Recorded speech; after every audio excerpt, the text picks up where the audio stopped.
Let's do this. All right. Welcome, Shifties. Welcome to Shift Hits the Fan. I'm Avra, Elias. and we are the Shift. Um, yeah. Today, we wanted to talk about dreams and visions. We're gonna wing it, I guess. That's what We'll we see. always do. Nothing different. Just, yeah, just how we always do. Just winging it, seeing what What's, comes to us and through us. yep, I think dreams and visions are a part of that. Um, sure are. You yeah. can't completely control them. Although I've had some pretty good experiences of just like adventuring through a vision. So it's kind of controlled. Yeah, kinda. I mean, most of my dreams are lucid dreams. And sometimes I will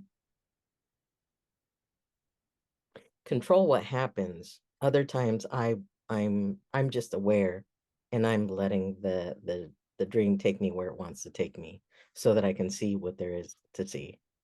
And I'm honestly not too sure about what the purpose of lucid dreaming is or why some people want you to do it.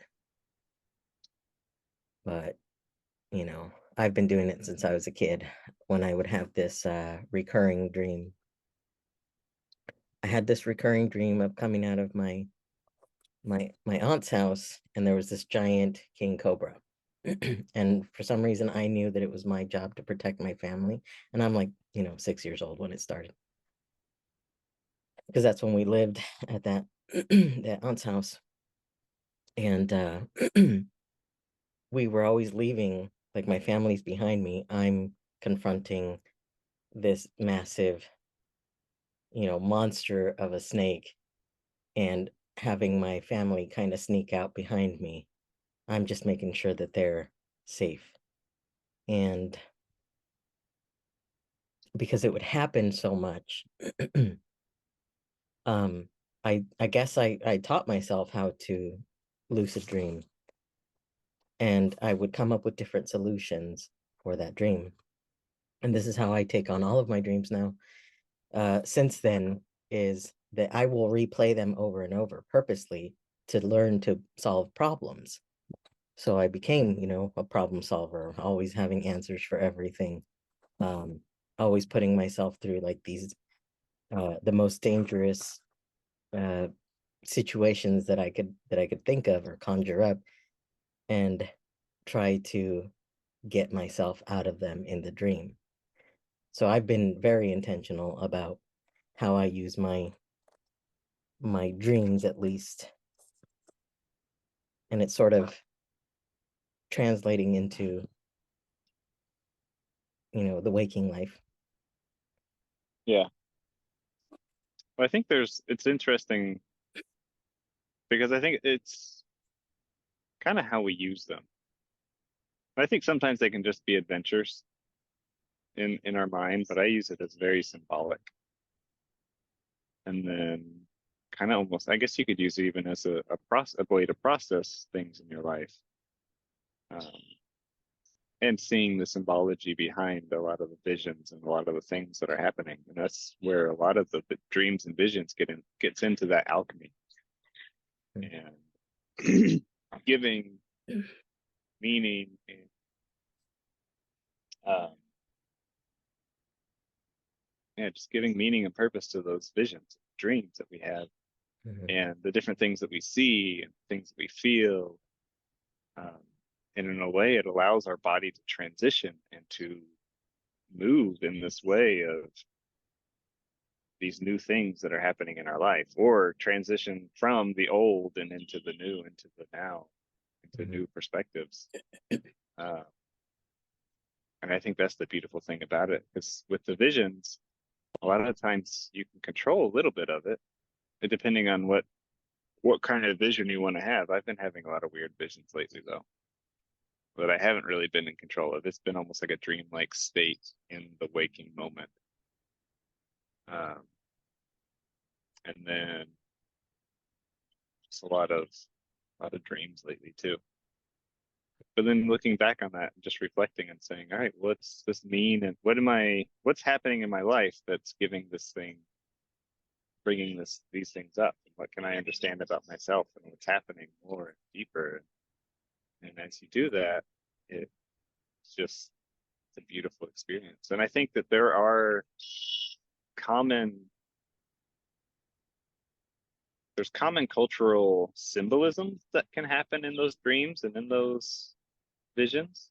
Mm, And you can take that common cultural symbolism and really dig into that type of stuff. mhm, But I think the most important thing is how are we giving that meaning and purpose? Because our own interpretation is almost more important than mhm. what interpretation somebody else can give. Yeah. And I'm glad you brought up the alchemy, because as a kid, I didn't know there was a name for this type of dreaming that I was doing. I'm learning this as an adult and through spirituality and seeking alchemy and all this stuff. I didn't know that there was something to pay attention to about dreams and what they're actually trying to tell us.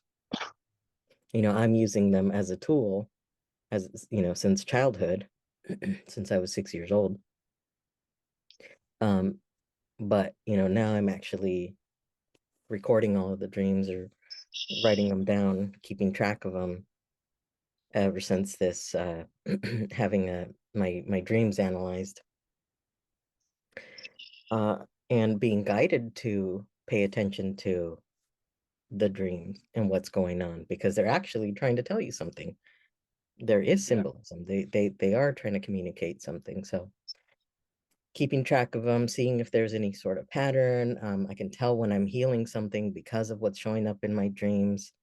I can tell that I'm doing the work, that things are actually being resolved in my waking life, or at least the life that I'm focused on that I think is the real one, right? Because there really is no difference between the the dream state and the waking life. They're both just as real as one another. One of them just feels more real, more solid. You spend a longer time in it, I guess, maybe. Um, depends on how long you dream. But yeah, I just had a dream about SpongeBob.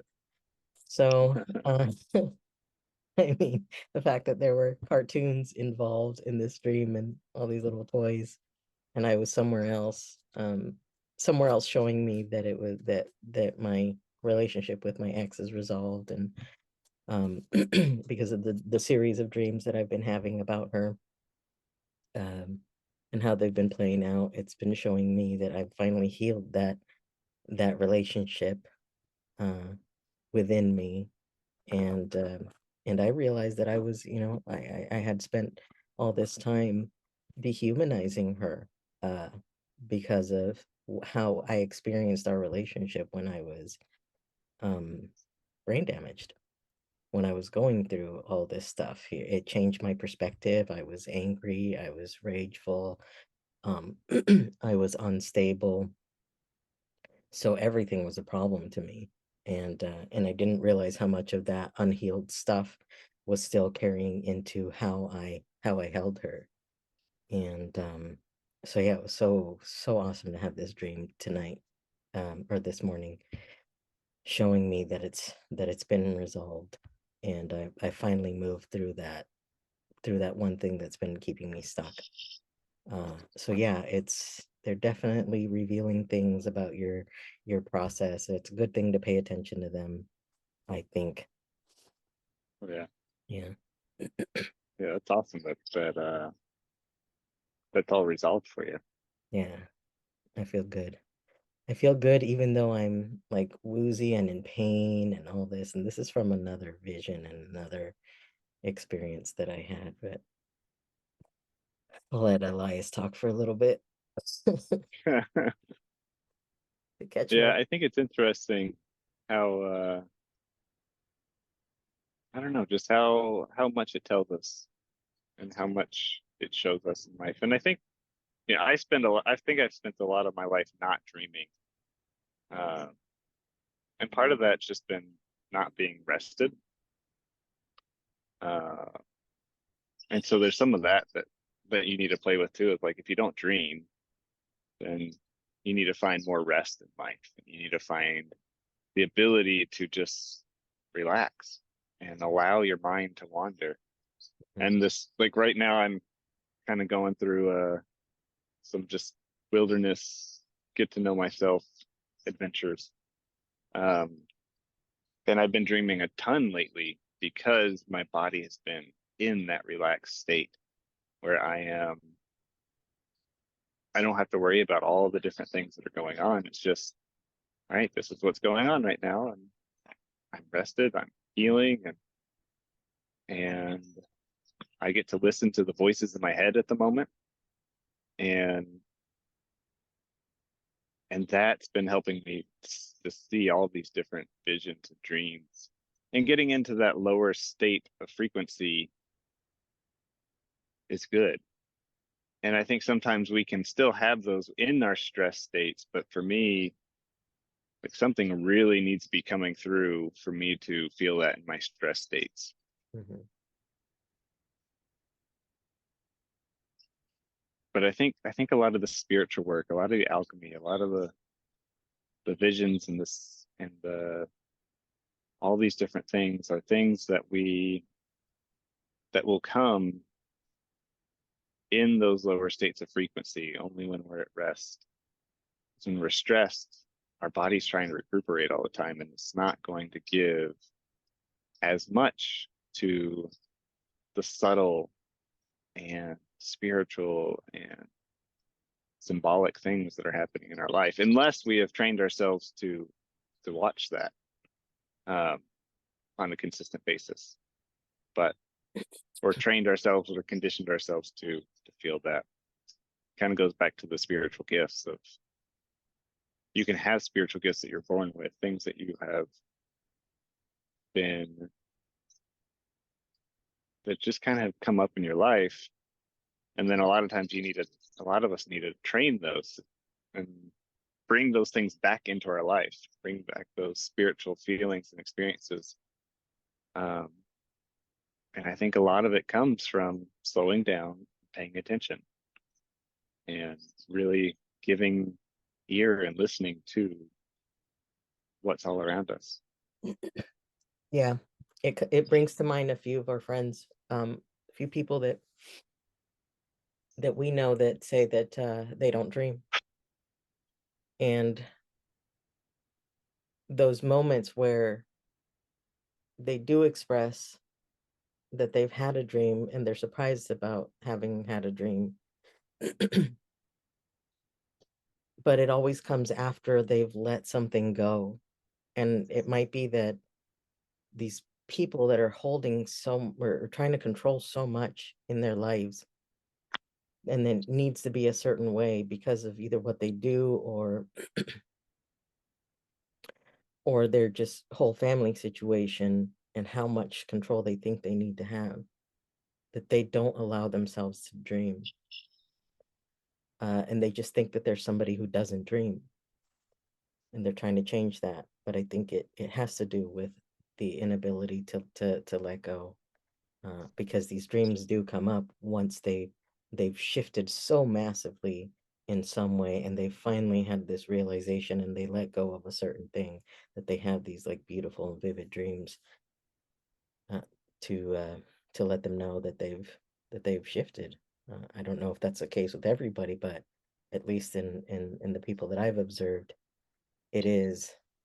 It has been uh, consistent with whether or not they've allowed themselves to let go. They've been able to hold something unconditionally. They've been doing the work or whatever, or they've had some sort of healing process that, through medicine people or some retreat or whatever it is, that allows for that letting go, or that letting go of the reins of the control or whatever, so that they can move into that next phase of life of what they've been asking for, methinks. Yeah,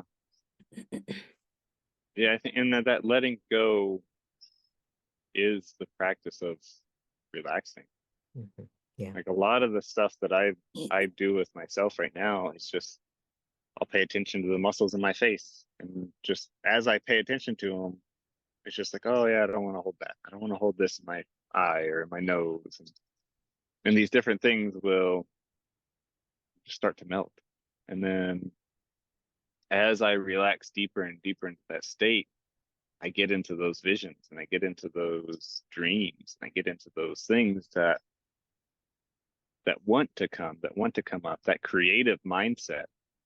And I think that we are in that, and maybe that's really what it is this unconscious creativity that's happening inside our mind. I think we are very creative beings.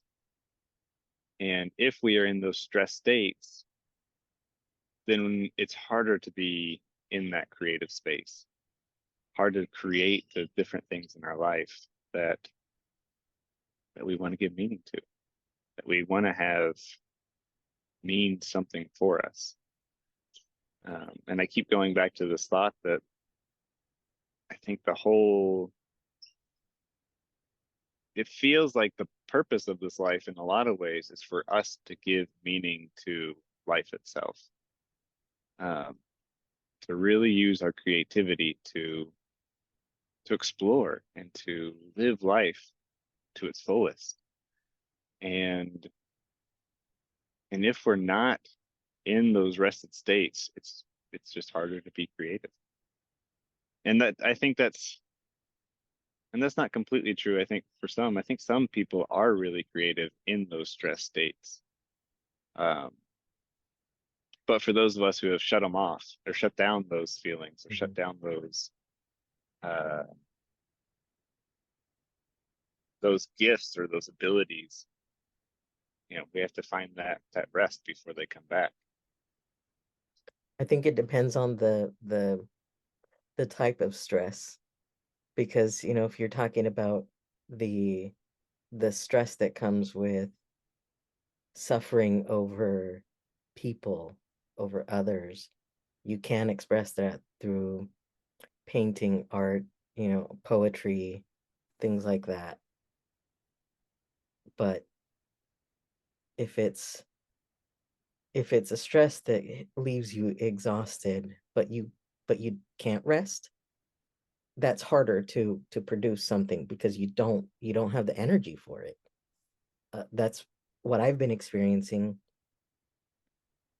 Even though I have all these emotions, I'm just physically, like, after I do these things like this, like I'm up, I'm generating myself, I'm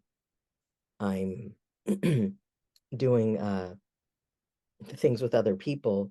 I have no energy for anything else afterwards, which is I love when my nephew comes over because he's been wanting to do drawing contests or just draw with me. He's like, Auntie, do you want to draw with me?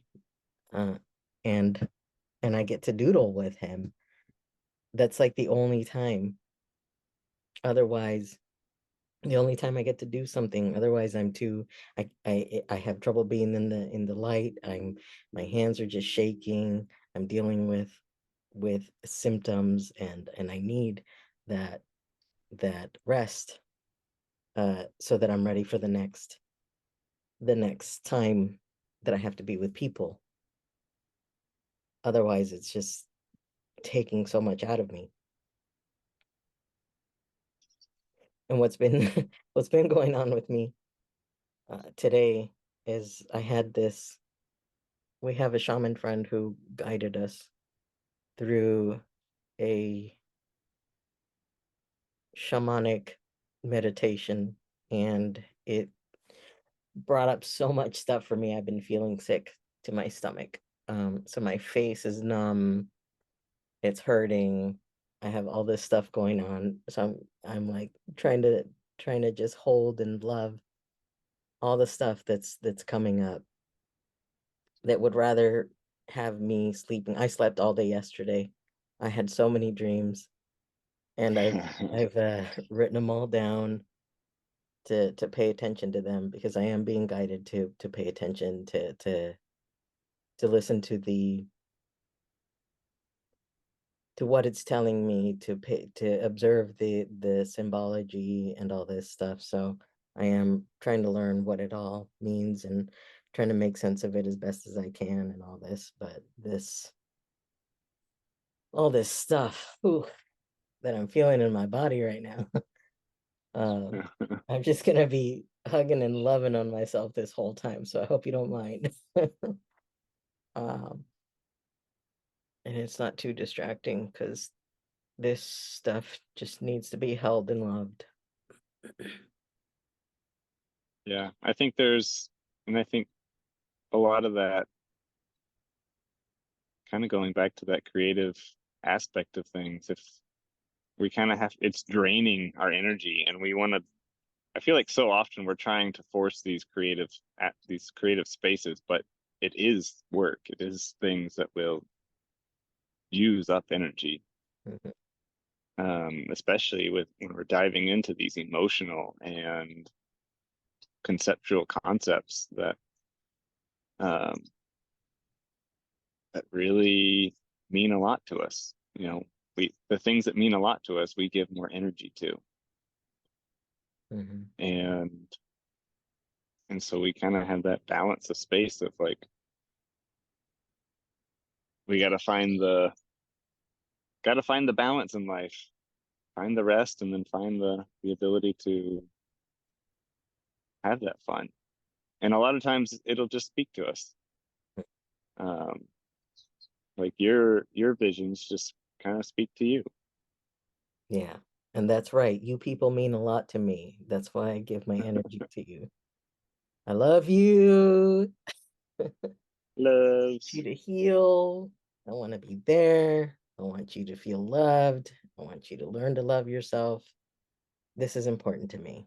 The world looks funky right now, and we need to know how to hold all the stuff that's going through us.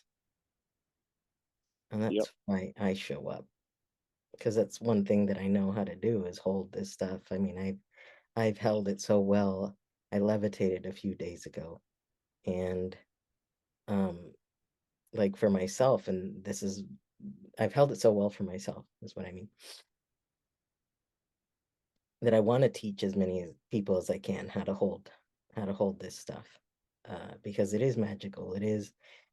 It will help you heal and make you lighter, and these are all just tools and different approaches and different aspects to all that one thing that I was talking about. This is just all the it's like somebody described it as like a disco ball, all these little mirrors just pointing in slightly different directions that give you a completely different perspective of life. If you're looking through the mirror or into it, you see different things, but it's all that one little disco ball. It's all a party, and it's Yep. beautiful if we know how to hold it. Have you read the Red Book? Yeah. Yeah. Carl Jung. I still haven't read all of it. Um, but I think it's a beautiful place to see someone who has gone through a process of visions, Hmm. um, and looked at these different meanings that he had in his life from those visions. Um,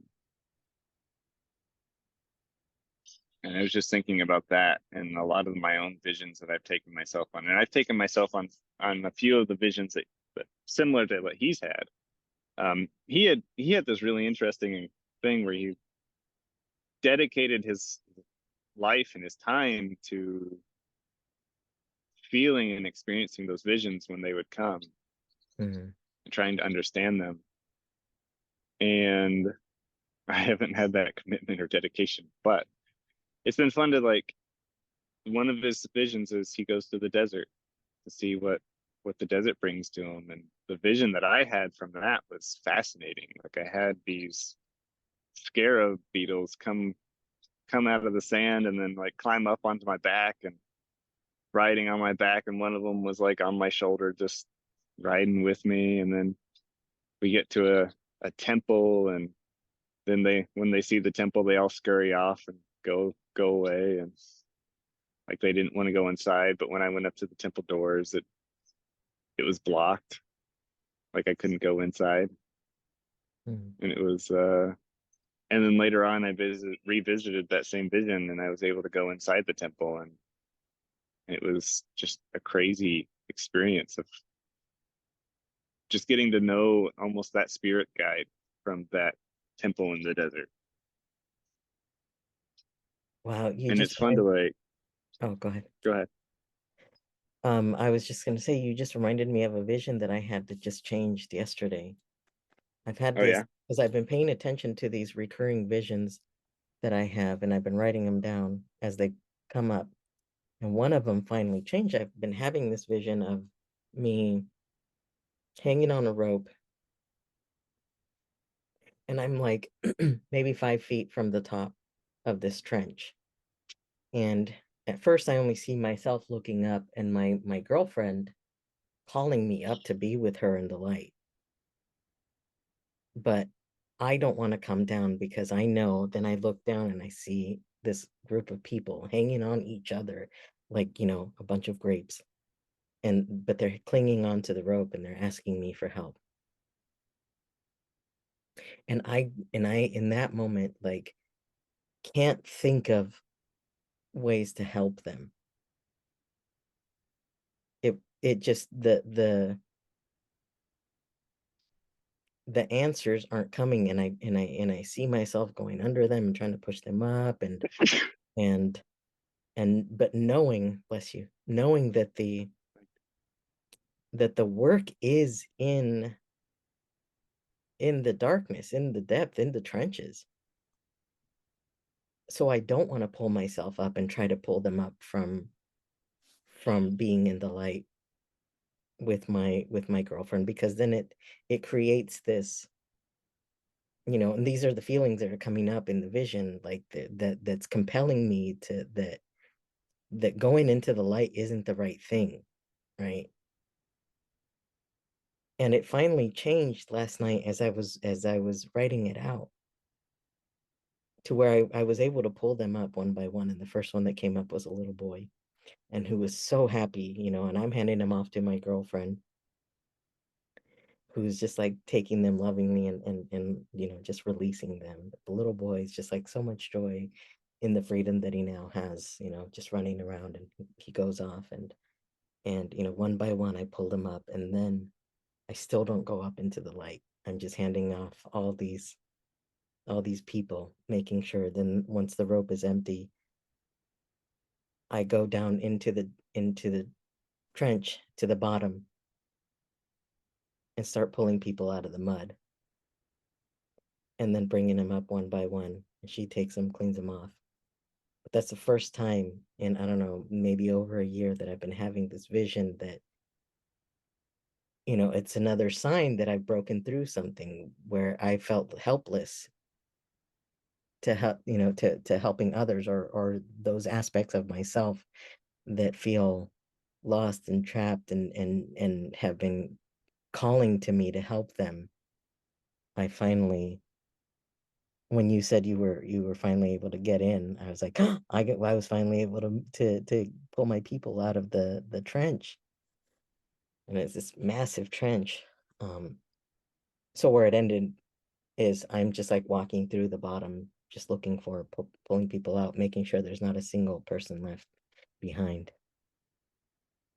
It was beautiful. That's awesome. Yeah,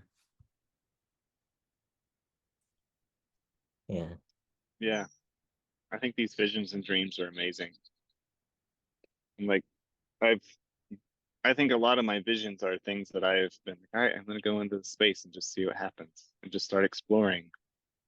And then it takes me these beautiful, magnificent places and things that I've been able to use for other people too.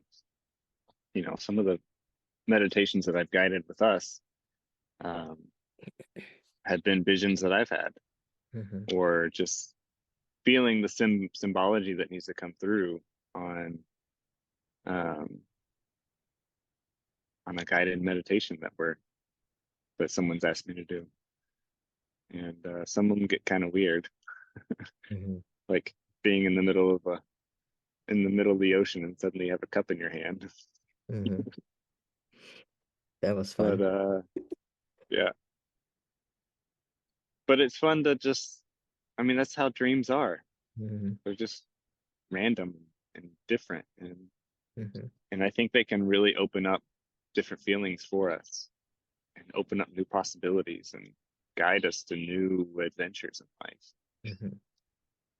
I think that's the fun part about them. Mm-hmm. I gotta say that it just in saying that out loud, my vision, I just felt all Yeah, this relief in my body, nice. like in my gut. And I think that's where the trench was, I've been holding it in my gut. This is where the depths that I've been trying to reach, my core, the center of my universe is as far as I can go into it, and being willing to go there, I stop being nauseous and it feels lighter. Now I've got to have a vision for my head because let's keep talking. See what comes up. I think that's one of the cool things about visions and dreams is that a lot of times they can unlock things in our body, and the reverse. And like I work a lot with somatic body work and working things in the body a oftentimes can help free the concepts and the things that are happening in our life that we have that we're holding on to, because the body and the mind my opinion is that the body and the mind are inseparably connected. What happens in the body happens in the mind. I mean, even your gut microbiome sending up thoughts for your head. And so it's really fun to like see how these visions and dreams can, yeah, just unlock these things. And I Okay. think it even shows even deeper that we're all connected in so many different ways. And it's cool. It's a fun thing to feel that experience and that connection. Mm-hmm. I That reminds me of hearing some. I don't remember who said it, but referring to people as little fragments of you. So this is how Ho'oponopono works. It's the ancient Hawaiian healing method for conflict resolution. Whenever you're conflicted about whatever is going on with somebody else, you say this prayer. uh, I love you, I'm sorry, please forgive me, thank you. And you repeat it over and over, facing the person, facing all the feelings that you have, because there's a part of you that resonates with the part of them that's a problem. Either you fear uh, or control that part of you, like you don't like that part of yourself, you're controlling it, you're suppressing it, you don't want it to exist within you, so you hate when you see it existing with somebody else.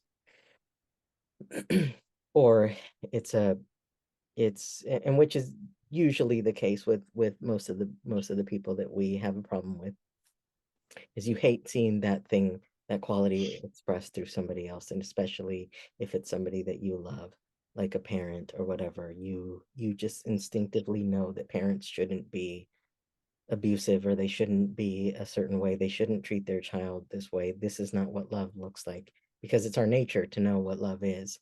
It's just that gets clouded with how we're raised and um what we're taught that love is supposed to be.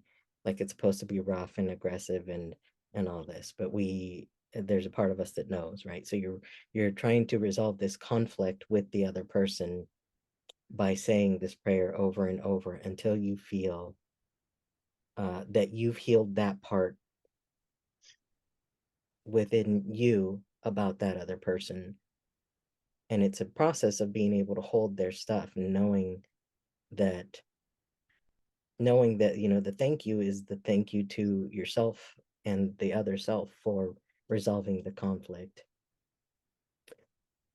The I love you is to the self that is one with the other self, the I'm sorry is I'm sorry for the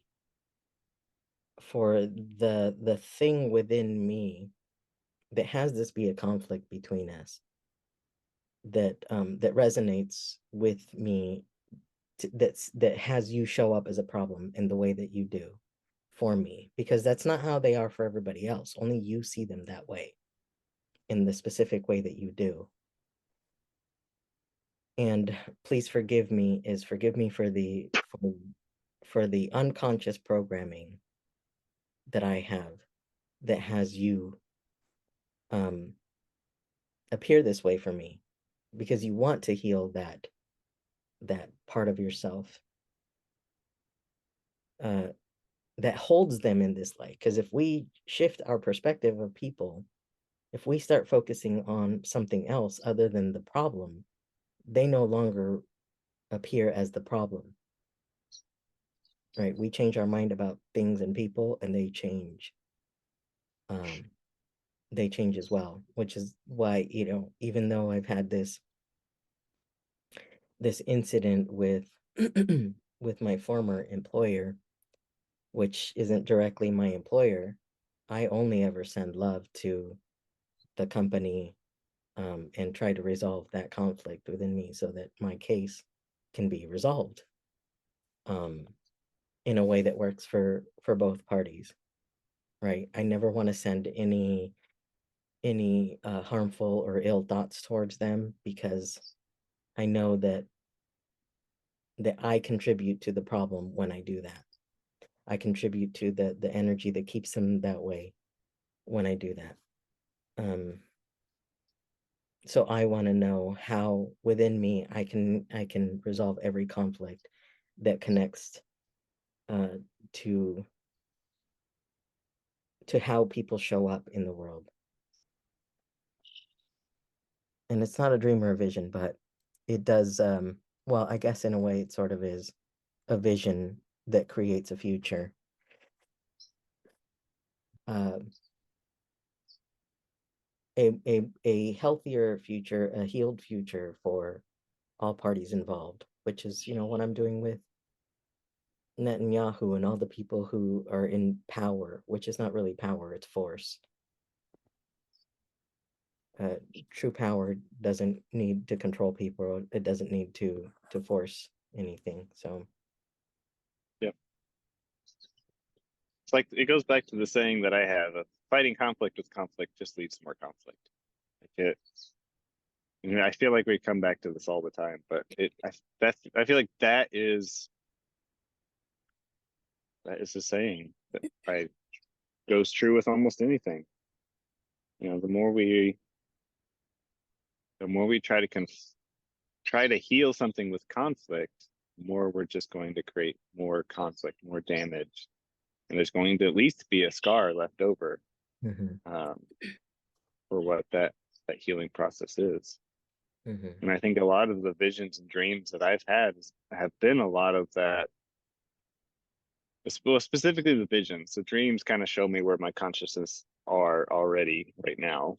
But the visions, it feels like if I'm trying to bring in some sort of conflict in there, it's it's just going to cause more agitation in my life and in the process of healing. mhm, And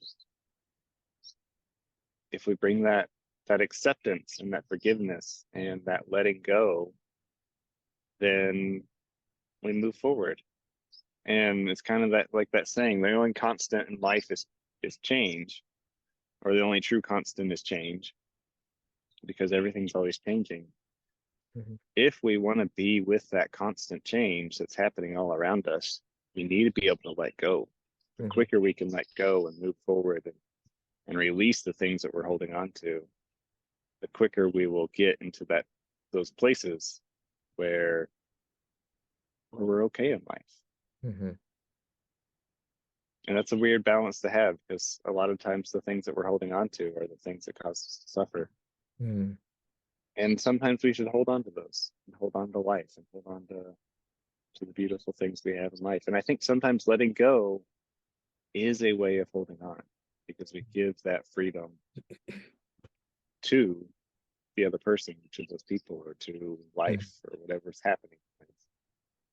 We're saying, I will hold space for you. Kind of going back to what we've talked about in other episodes. I will hold space for you to be free, to move freely in life. And holding that space is almost holding on tighter than trying to control and constrict mhm. something in life. Yeah. Which makes me think of wanting to be responsible for how I say the thing about, Netanyahu and all the people in power. Mhm. There is that aspect of you want to acknowledge, you want to not control the violence or the hatred or the anger that you feel towards them. That's the stuff that you want to that hold and love and know that it's coming from a place of wanting things to be different and not wanting these people to be violent and to be the way that they are. You want them to have their humanity restored. You want them to be better people and better for others and not to be so destructive. You want that those in leadership to be um more compassionate and for the people and actually and not be so corruptive or whatever. So really if you get that what you want is for their healing, because that tyrant lives somewhere within you, and this is what Elian says often is, if you want to dethrone, and she's quoting somebody else and I don't remember, you want to dethrone a tyrant, make sure that that tyrant is dethroned in your heart first. So you want to know where within you you're controlling yourself, you're you're being a tyrant with yourself, you're being cruel and harsh and you're oppressing certain things about yourself. This is where it resonates and what you hate about others, and it's beautiful that you care this much about humanity, that you want to see the shift in the world, that you want people just to be held and loved. So if you know that that's what the underlying commitment is, and you know that by changing that within you and how you treat yourself and how um, you talk to yourself about yourself and where you're starving uh, aspects of yourself and to overfeed others, or where you're hoarding certain things for yourself because of scarcity or whatever. These are all things that are being shown out in the world, being reflected to you, that this is a big problem within you.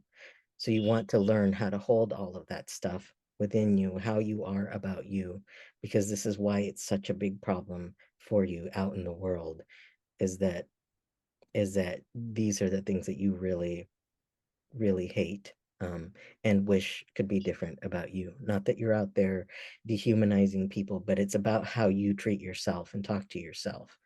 So learning to hold yourself in that way is going to have you see things more clearly in how you can help others, which is where I'm finally able, because I've been doing this process, I'm finally able to change that vision for myself, where I finally know how to pull the people out, because these are the people that exist within me, the parts of me that feel, that are calling to me for help because they're neglected, they're in hanging on, um for me to reach out for them. They're in the mud. They're my child self, the mother, the father, every aspect of me that that has been calling to me, wanting to be heard, wanting to be held and loved and brought into the light and all that. That's why I finally changed my vision, is because I have the clarity now of the work that I need to do within to help shift the things without the end. Yeah, and I think that's a beautiful way to look at it too. Using the visions, using the dreams, these different things to identify what the conflict is, and then creating more visions, almost just to learn to be okay with that, Hmm. to learn to end the conflict inside yourself, not necessarily to cut it out, but to be okay. You end the conflict when you're okay with the conflict itself, when you're okay with all of these things going on, and then you can start to change things, Hmm. because then you're not adding to the conflict. You're not this idea of conflict. It's almost creative in a sense, because this conflict will create more conflict, will create more conflict, will create more. You know, if someone gets hurt, then they hurt somebody else, and then that person wants to hurt them back, and then it hurt you. It's just this pattern of wanting to hurt, and somebody else gets hurt, and somebody else gets hurt, and then it just snowballs until we have these wars. And if you're not okay with somebody who is hurting somebody else, not looking at that person as a human being, you are creating more conflict inside that person. And it's a hard thing to do. You know, Yeah. how do you look at someone and say, yeah, you're human, you're trying to do your best Yeah. with the conditions and with everything that you've had going on in your life? We want to demonize so much of the world, so many of the people that are in the world, some of these tyrants, Hmm. but we forget that they are still human beings Hmm. trying to do what they think is best, not trying to do some evil plan of like do all these other things. It's just the conditioning that they have grown up with, that they've had in their life, and we have to be able to see that and be okay with those people that are out there. Yeah. It, that reminds me of something that they were that some of our friends were talking about with Napoleon, how people depict him depending on who's talking about him. But he used to be like this brilliant, you know, being that they don't want, like certain people don't want you to know how brilliant he was and how drastically he changed from being a revolutionary to, being at that level of power. Con- And the conqueror. yeah, the conqueror. And these things change people. Um, and I think it's because of how we hold, they're stepping into the collective idea of what the leadership looks like, which isn't pretty. We've created it to be only corrupt, only criminal people, only the worst type of people go into power. You have to be insane. Partially because that's our vision too. That's the vision Exactly. we have for those people. That's what And I'm then that's saying. what they turn into. It's the collective that they're stepping into, and you have to be some level of self-aware to not have that consume you and be who you are. If you're stepping into these positions not knowing who you are, you're going to be consumed by it. You're going to be taken by it. So if we can learn to shift that, learn to see and hold a vision of like benevolent leadership, countries and maybe even without borders, like people, like where we're not being so separated into all these little categories, and where we can have, even if they stay, countries with borders and all this stuff, that we have workability. If we can learn to shift our vision of these how things play out, we can start to impact the change. But you really have to be self-aware. You have to be able to hold the worst of yourself with love, without judging it, without making meaning of it, without making it mean that you are the worst type of person for having these thoughts and feelings and all that. If you can learn to be with the worst of yourself, and know that people change in these positions. There's something about being in those buildings that just changes people, um to where, they feel they have to be a certain way to get certain things done. It's in the energy, it's in the buildings, it's embedded into those buildings. I used to send like all this healing energy to the White House and all this stuff, because there's so much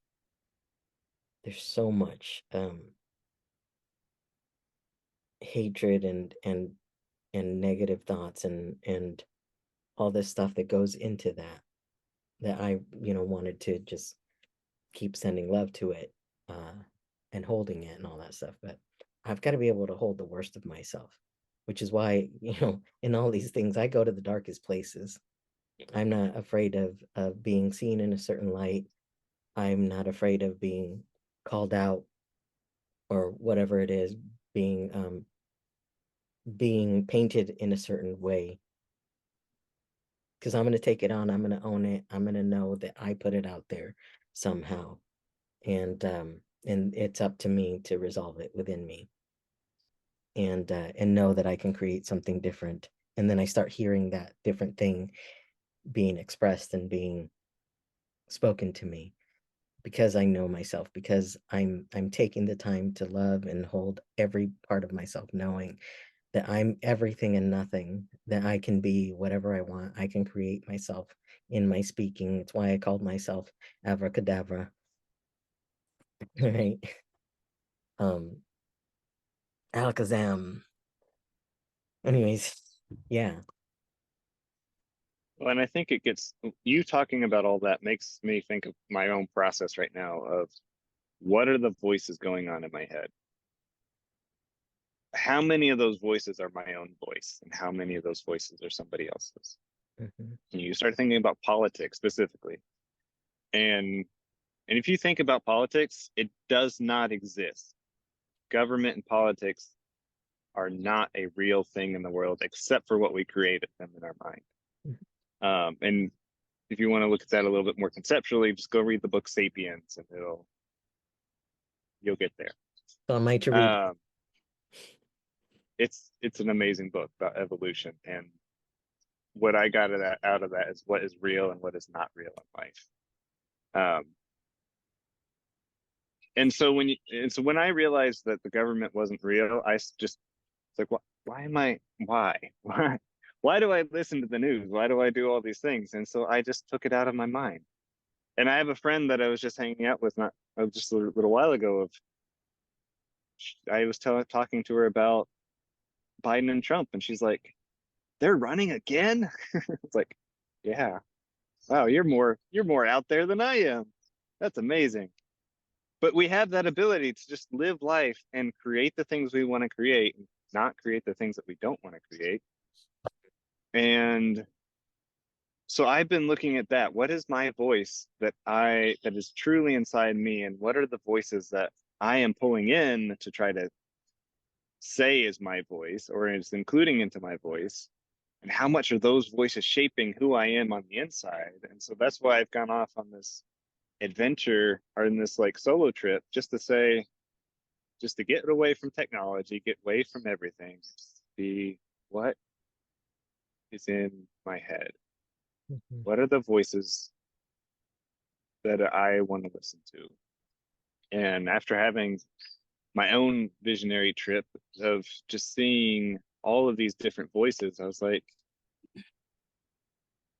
the voice that's inside me is the one that I choose, it's the one that I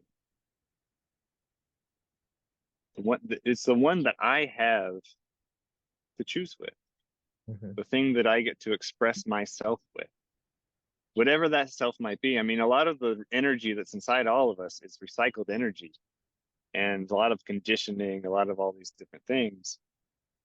But we can create and express with that energy. We are recycling it a lot of the times, recreating it in new ways, new shapes, new forms. And and so we have to ask ourselves, do we want those voices in our head, the voices that are saying Biden or Trump, or the voices that are saying, talking about this side of the war or that side of the war, whatever it is that's going through our head, do we want those voices? Are they benefiting us? Do we enjoy them, or are they causing us more stress? And just asking ourselves those questions of, we, let's say you're really passionate about something in life. If that's bringing you joy, then pursue it. But if it's not bringing you joy, why? Just, and I think that's where a lot of my things in life are, my own adventures in life are right now, is, does this bring me joy? And if it's not bringing me joy, why is it here? You know, and sometimes that joy isn't just feeling happy. Joy for me is feeling this full breadth of emotion. And there are some things that have just made me emotionless in life. And I don't want that. I don't want to be emotionless in life. I don't want to drone on to just, work at a desk job for the rest of my life, for example. Um, and so what do I want to do? What do I want to, how do I want to express that? And then using these visions and this conflict resolution inside me to be like, okay, I'm okay where I'm at. And it's almost like I was fighting against this concept of freedom recently. Like, the idea of freedom itself makes you feel trapped. And so I had to get rid of the idea of being free Mhm. so that I could stop feeling like I was trapped. Mhm. And then suddenly I was actually free. I found the real freedom by not trying to be free. Mhm. And I think that's what we have to do. We have to have this nice middle neutral ground, taking away the polarity that sits inside of all of these different concepts, and be like, yeah, we are free and we are trapped, and I don't care anymore. Mhm. I just want to be where I am and who I am, and experience life Mhm. the way I want to experience it. Yeah. The people in charge do not want you to know how free you truly are, because a free people cannot be governed. And that's what this Yep. whole thing is about. This whole podcast is about that freedom and learning to hold yourself so that you do dethrone that tyrant within. I think that's a good place to wrap up. What do you think? I think so. Yeah. So go be the shift out there. You are Shift the the shift.